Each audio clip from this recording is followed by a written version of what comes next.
Hey everybody, welcome back to Chapter 2, Section 4, Systems of Inequalities. Just doing an additional video, pretty much going over the same things I went over in the first one, but giving you some more examples, maybe just presenting the information a little bit differently. So you're going to have to remember all this information from before that I went over. That being said, I'm just going to jump right into the examples. So these first batch of examples, you're going to have to identify the following attributes. What's the slope, y-intercept, which way you shade, and will the line be solid or dashed. So it needs to be in y equals form. So you got to divide by -2. All right? And remember, I put it in this box. You're going to flip the inequality sign if you divide by a negative. So guess what? It used to be greater than or equal to. Now it's less than or equal to. And so we're going to get -2x minus 4. So I'm going to identify the slope. And the slope is -2 over 1 because it's the number by the x. And you can just make it a fraction. I would also accept -2. But, you know, when you're graphing, you're counting down 2 over 1, down 2 over 1. So that's why when I teach it, I like to write it as a fraction.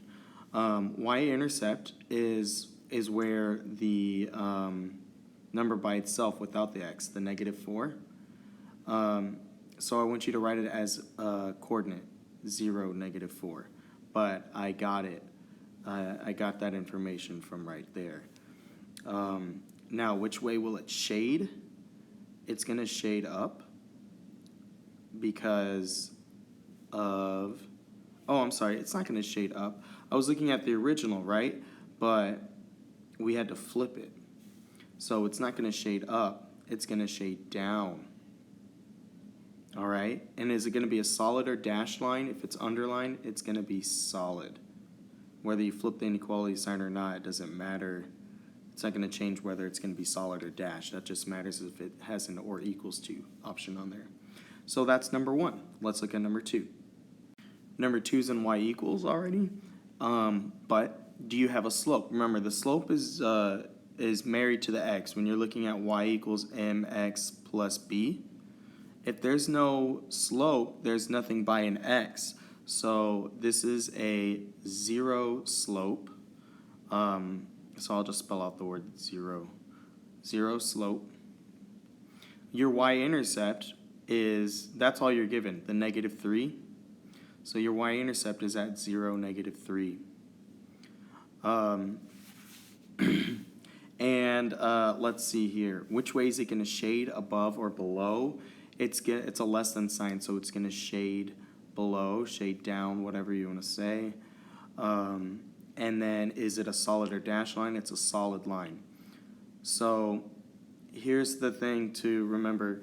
If it's a y equals, like y equals a number or y is less than greater than whatever, it's going to make a flat line. So let's just say, I'm going to just draw a little graph. And so this would be my x-axis. This right here would be my y-axis. So you're going to have flat lines or a horizontal line. My handwriting's not good. Horizontal line. All right. The reason why I bring that up is because, oh, and then it would shade down. Then number 3, this one's going to be a vertical line because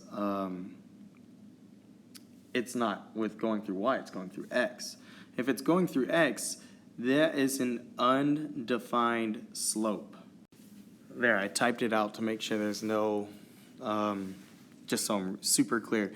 There's undefined slope when it's an x equals equation because there's not only is there no slope, there's no y-intercept either. So lines going straight up and down, vertical lines, have no slope, but it's undefined.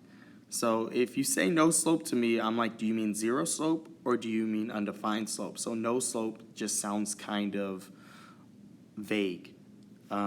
So yeah, just say it's an undefined slope, so it's going to have no y-intercept. It will still shade up.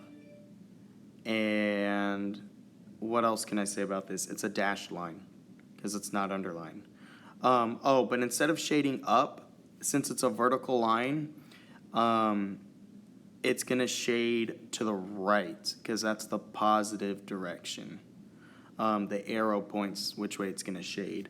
And you can obviously graph this on your graphing calculator and look at which way it's shading. And you'd see it clearly going left or right. But yeah, it's a dashed line. So yeah, it would look like this. You have a dashed line at 5, and then greater than would be everything over to the right. That's just a quick sketch. Number 4, I got to get into y equals, so I need to add 3x over to the other side. I prefer to write the x term first when I rewrite it, so I'm going to write 6y is greater than 3x plus 12 rather than 12 plus 3x. And then I got to divide everything by 6. And 3 over 6 makes 1/2, so y is greater than 1/2 x. And 12 divided by 6 is 2. So my slope here is 1 over 2. Again, don't throw the x with it. The slope is right next to the x. So don't say 1 over 2x, just say 1 over 2. The y-intercept, it's at 2, but since it's a y-intercept, you say 0, 2, because it's not going anywhere on the x-axis. It's going up 2 on the y-axis. So 0, 2. And then what kind of line is it going to make, or which way is it going to shade? It's going to shade up. The greater than symbol shades up. So shade up. And then it's not underlined, so it's a dashed line. Okay? So, yeah, that's all I have to say about these 4. Let's move on to the next section, and that is identifying the inequality for each line. So we need to be able to identify the slope and the y-intercept, which way it's shading. All this stuff we just did, we need to apply that to these. So I got 3 graphs here. So I'll do it color-coded. The one in black, we're going to start with this one. Where did it start? It started at 1, a positive 1, so plus 1. What's my slope going? Just count. It went down 1 over 1. So down 1 over 1. That's hard to read, so I'm just going to erase that. But it went down 1 over 1 before it went through the next corner. So that's negative 1 over 1x. All right? You could also just write that as negative x plus 1. Either one of those is acceptable. That's the, more or less the equation of the line. Now, is it shading above or below? The shading is going above. So what symbol should I use for above? I should use the greater than symbol. And since it's a solid line, I'll say greater than or equal to. So if I were grading a test, I'd accept either one of these for the first one. It's saying the same thing, Now let's turn our attention to this line right here. I'll write it in red. Where did it start? It started at 4. So I'm going to say something plus 4. What's my slope? It went down 1 over 1. So I can say negative 1 over 1x, negative 1x, or just negative x. Which way is the shading going? It's below the line here. So that's going to be a less than symbol. And am I going to underline it? Yes, I am, because it's a solid line. So solid line, and then you just throw a y there. So y is less than or equal to negative x plus 4. And then this last one I'll do in blue. And I got a y-intercept of, oh yeah, I thought I said I'd erase this stuff. A y-intercept of, looks like at negative 1. Okay, so I'll write down a minus 1. And then where's my slope going? It went up 1, 2, over 1 before it goes through the next corner. So up 2 over 1, that's a 2 over 1x. 2 over 1 for your slope, just put an x by it. Or you can just say 2x minus 1, it doesn't matter. This is going on the left of it, so that's actually on top. If you look at it, this line were to fall down. The shading's on top, so I'm going to put a greater than symbol.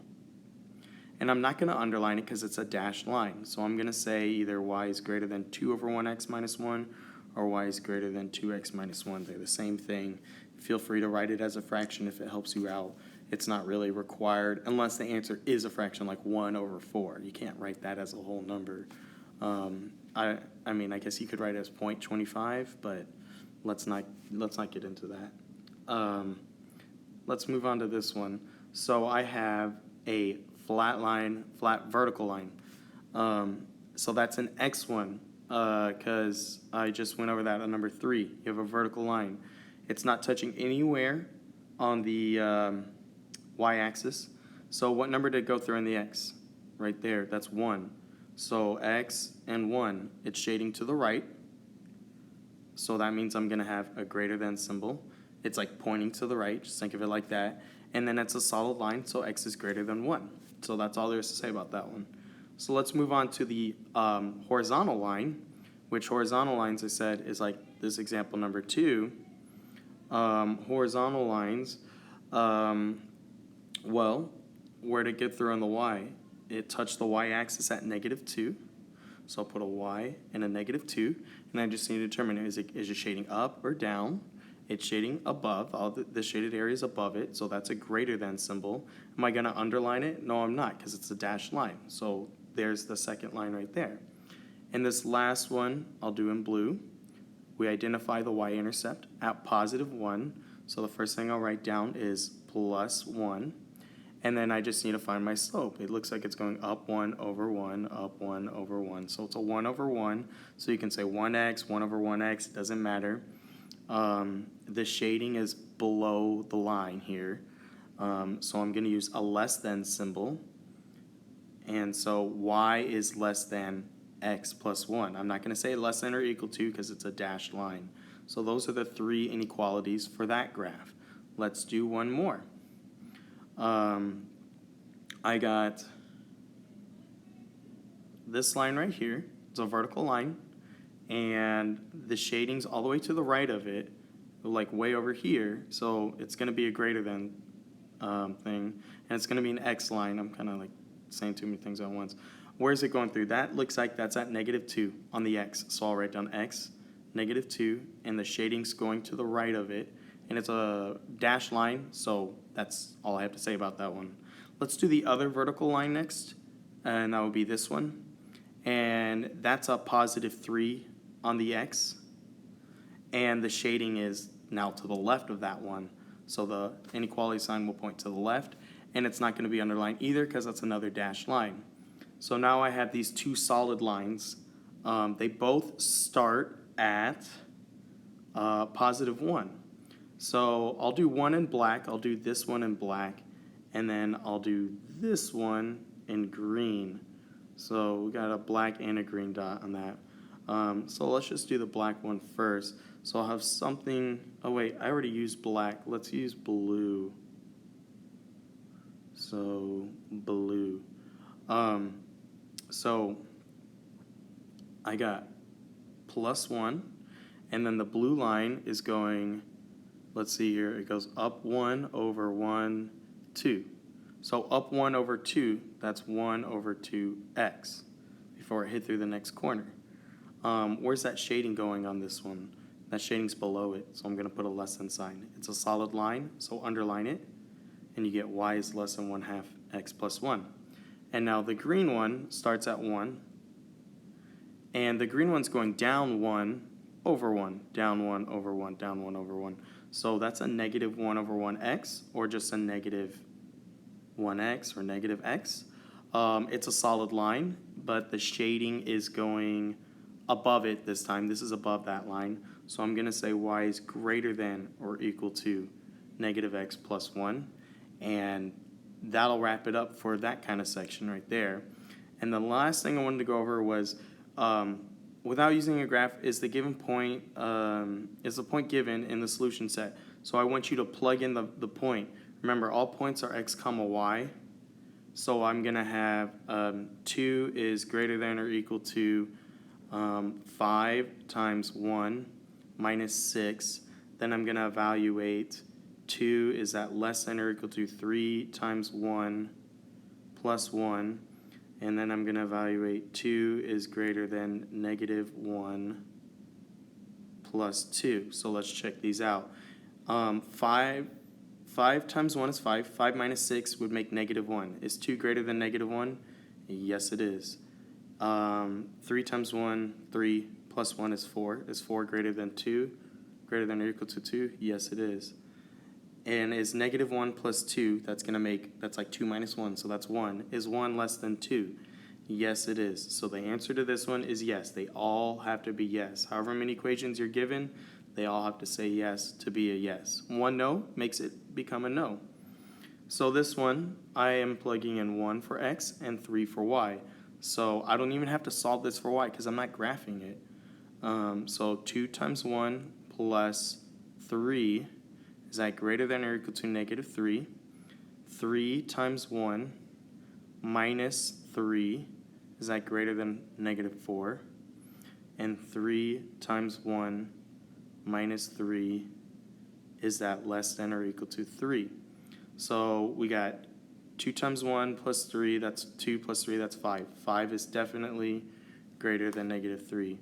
What about this one? Is 3 times 1, that's 3. So what's 3 minus 3? 0. 0 is not greater than -4. And then just for the heck of it, the last one says 3 minus 3. That works out. Yeah, 3 minus 3 is 0. 0 is less than 3. But because of this one right here, the answer to this is a no. And so that's going to wrap up these notes. I hope this helped, and thanks for watching. Goodbye.